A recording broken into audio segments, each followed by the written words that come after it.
Assalamualaikum warahmatullahi wabarakatuh. Waalaikumsalam warahmatullahi wabarakatuh. Para mahasiswa yang saya cintai dan saya banggakan, alhamdulillah pada malam ini kita bisa melakukan uji coba pertemuan ketiga ya. Jadi mohon maaf kemarin di kelas B itu saya tidak sempat masuk karena stamina ya. Jadi ya tiba-tiba minggu ini kita menjadi harus kuliah online dan ya alhamdulillah kita punya Zoom gratisan ya yang nggak lebih dari 40 menit tapi peserta sampai 100. Nah, oleh karena itu mari kita manfaatkan ini dengan mencoba melakukan kuliah online. Kita akan menggunakan bahan yang saya biasa gunakan tahun yang lalu mohon maaf ini ya, di Prodi MKS ya.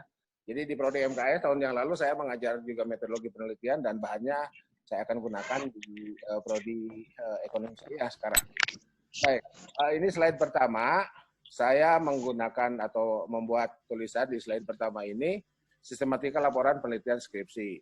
Kemarin waktu pertemuan pertama kita sudah sepakat bahwa saudara dipersilahkan untuk melihat skripsi-skripsi kakak kelas terdahulu dengan mengadaptasi 3 bab pertama itu ya, 3 bab pertama yang nanti akan dijadikan bahan proposal oleh saudara. Baik, di sini saya menuliskan bab 1 sampai bab 5. Jadi kalau ini sudah jadi skripsi. Oke, judul, nah, kita masuk ke slide kedua ya. Judul itu menggambarkan hubungan kausalitas atau pengaruh dari variabel independen X1, X2 sampai tak terbatas itu terhadap variabel dependen. Nah ini ya, kemarin kita sudah bahas sedikit di situ. Nah, yang perlu kita ingat betul bahwa kompetensi ekonomi syariah itu berbeda dengan kompetensi manajemen. Ya, bukan berarti tidak boleh memahami atau menguasai juga apa yang ada di manajemen, bukan ya. Ini persoalan mindset ya, persoalan mindset. Jadi kalau manajemen itu berada di wilayah organisasi perusahaan, tapi kalau ekonomi itu berada pada wilayah agregat ya, pada wilayah agregat. Jadi kalau berbicara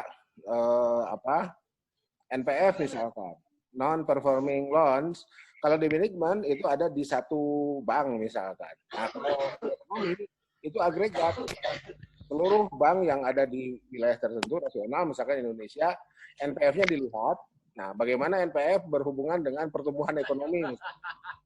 Teorinya NPF naik, pertumbuhan ekonomi turun, ya. Jadi itu teorinya kan seperti itu. Teori awalnya seperti itu.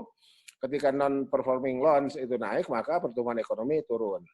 Kemudian laju inflasi naik, itu, teorinya secara umum turun lah ya. Teorinya secara umum turun. Kenapa? Karena daya beli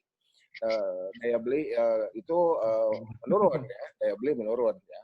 Meskipun apakah long term atau short term, nanti kita bisa lihat sesuai dengan kasus kita masing-masing.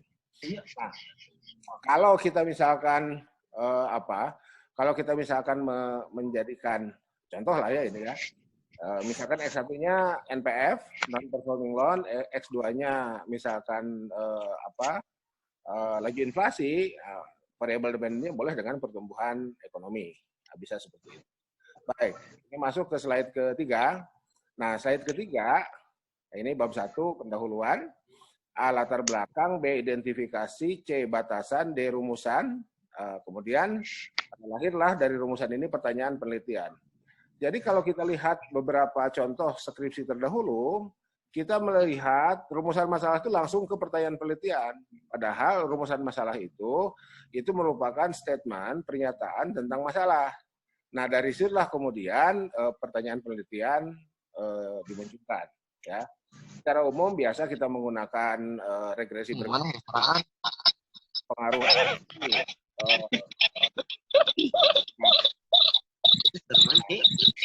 ada yang diskon ya. Pengaruh X1 terhadap Y secara parsial, pengaruh X2 terhadap Y secara parsial, dan pengaruh X1 dan X2 terhadap Y secara simultan.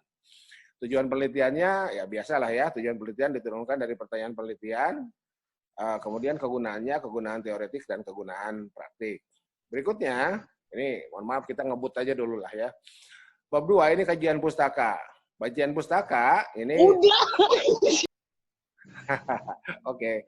Kajian pustaka tentang X1.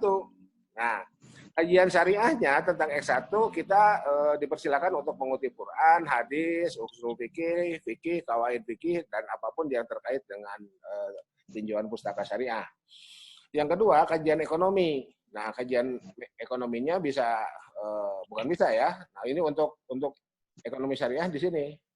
Nah, kalau untuk MKS di sini ya, untuk MKS di keuangan atau di manajerial ya, itu bisa masuk S. Oke, nah, itu seperti itu.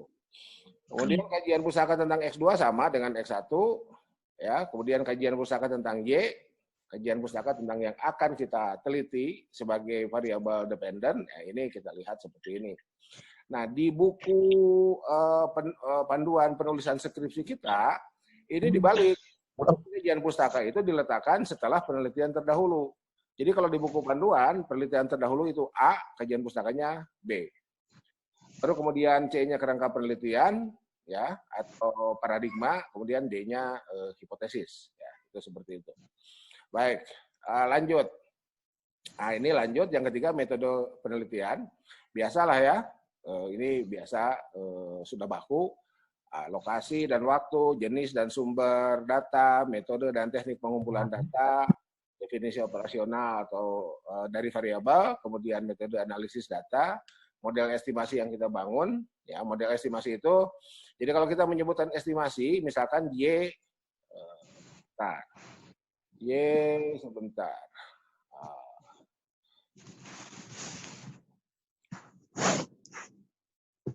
Y kan Y sama dengan alfa plus ini running out of time, habis waktunya. Ya, running out of time. Oke. Oke. Mari kita lanjutkan ya, mari kita lanjutkan. Jadi tadi sebentar, tadi itu sampai di mana? Tadi sampai sini ya. Oh, sampai sini. Baik, kita lanjutkan. Oke. Model analisis data, kemudian model estimasi. Nah, model estimasi itu misalkan begini. Ya. Kita punya model Y sama dengan A plus beta atau B1 X1 plus B2 X2. Ya, misalkan gitu ya, plus misalkan ya, E-nya error term. Nah, di model estimasi itu ini cara menulisnya. Ini Y-nya itu pakai topi. Pakai topi insert. Nah, mana simbol? Oh, ini ya. Simbol.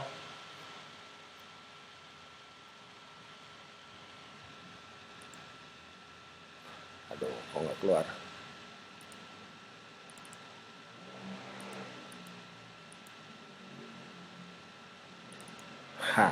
Nggak keluar. Jadi Y-nya pakai topi lah ya. Y-nya pakai topi. Yang ada mirip topi di atas itu. Ya. Oke. Jadi itulah model estimasi. Kemudian atau begitu. Kemudian harus dilakukan uji asumsi statistik. Uji asumsi statistik itu ada dua. Uji normalitas data dan uji asumsi klasik. Uji asumsi klasiknya terdiri dari 3 ABC ya. Autokorelasi, multikolinearitas, dan heteroskedastisitas. Kemudian uji koefisien muncul ini.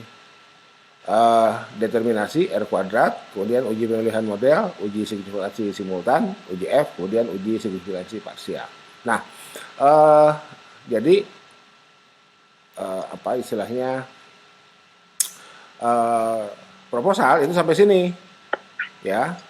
Sementara bab 4-nya hasil dan pembahasan itu nanti kita lakukan setelah selesai ujian proposal. Ini bab 4. Kemudian ini bab 4 ya. Deskripsi hasil penelitian, kemudian pembahasan hasil penelitian, ada pembahasan intercept, pembahasan koefisien estimasi ya. Intercept itu alfa, atau kemudian koefisien estimasi itu beta ya. Kemudian ini temuannya ya. Nah ini parsial simultan, parsial simultan, dan ini juga sama ya. Jadi nomor 1 parsial, X1 terhadap Y secara parsial, X2 terhadap Y secara parsial, kemudian nomor 3-nya X1 dan X2 terhadap Y secara simultan. Nanti hasilnya dipakai untuk membuat keputusan atau kebijakan ekonomi. Nah, itu di bab 4, bab 5-nya adalah kesimpulan dan saran. Kesimpulan dan saran seperti ini, kesimpulan, kemudian saran bagi pengembangan ilmu, ya, saran bagi pembuat keputusan. Oke, ini lanjutannya yang tadi keburu habis waktu tayangannya. Oke, sementara sampai sini dulu. Terima kasih untuk segala perhatiannya. Tetap semangat meskipun kita tidak bisa bertemu di kelas, tapi ya alhamdulillah Google Hangout memberi unlimited ya sampai dengan Juli katanya. Oke, sementara sampai sini dulu.